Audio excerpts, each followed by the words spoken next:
Oh, now we're coming to the exploration deficit syndrome. So you see, it bends over here. The middle finger, the bends back from the first phalange. Not from here, but from here. You see this? Mm-hmm. Oh, it bends down. I see. Yeah. It's not painful at all. It's just like, it's a very, very common syndrome and very, very painful syndrome, but also something that can be worked with. Therapy can really, really help. The exploration deficit syndrome. How do I, when a baby, when he starts to crawl, he starts to explore, right? He started, at the beginning, it's only the mother, only this, but suddenly there's a world. And he starts, when the baby starts to crawl, then it's very, very important.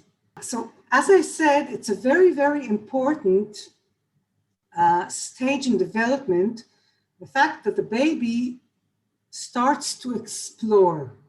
He starts to crawl, he starts to explore life.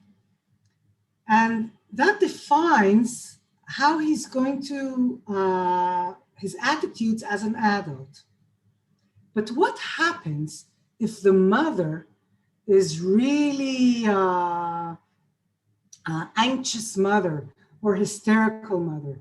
And each time the baby crawls and he finds, let's say, under the Frigidaire, an old pen, and it's an oral stage, so he puts it in the mouth. Yeah. And the man says, "No, what are you doing? Don't do it!" Da, da, da, da.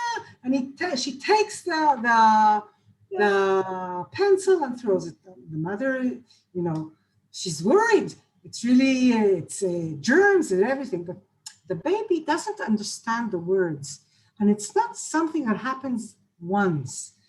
The baby hears a very hysterical tone, and he knows that each time that he explores, he makes his mother annoyed and scary, and it's a bad, bad thing.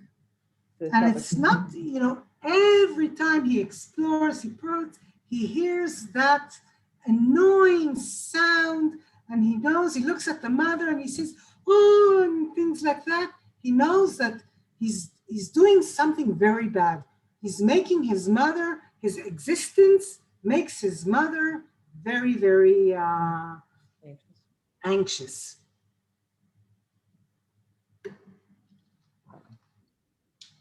So as an adult, there is a problem with exploring. So first of all, there's an inability to feel joy and a sense of they can be smart, extremely creative, smart people who have degrees and achievements. They feel no joy or sense of worthy of any achievements. Okay, so I did that. Okay, so nothing. They have a therapy. But what happens is those people, they don't feel joy, they don't feel sense of worthiness.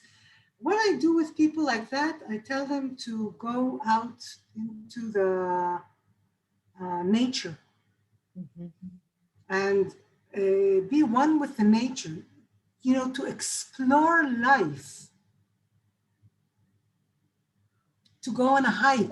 Your RX, your prescription, since they weren't able to explore as children, to go out and explore as adults.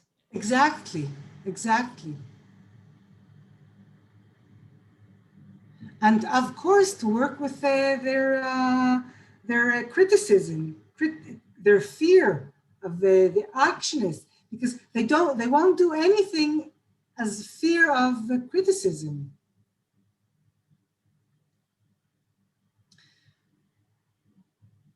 But they fear to explore.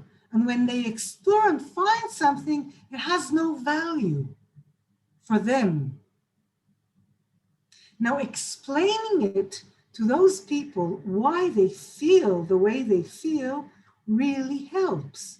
You have something to work with. So each time they feel that way, you remind them. Now, I always say that the process of feeling better with yourself is that you have to work or from here to here. You can't say it like here, or from here to here, you know. But you have to have the connection. You have to have the connection between this and this and this and this. And some people you can work from the heart. Some people you can work from the mind. It doesn't mind. It's only that, you know, there's a link always. So each time they feel, you remind them why, and it's not their fault.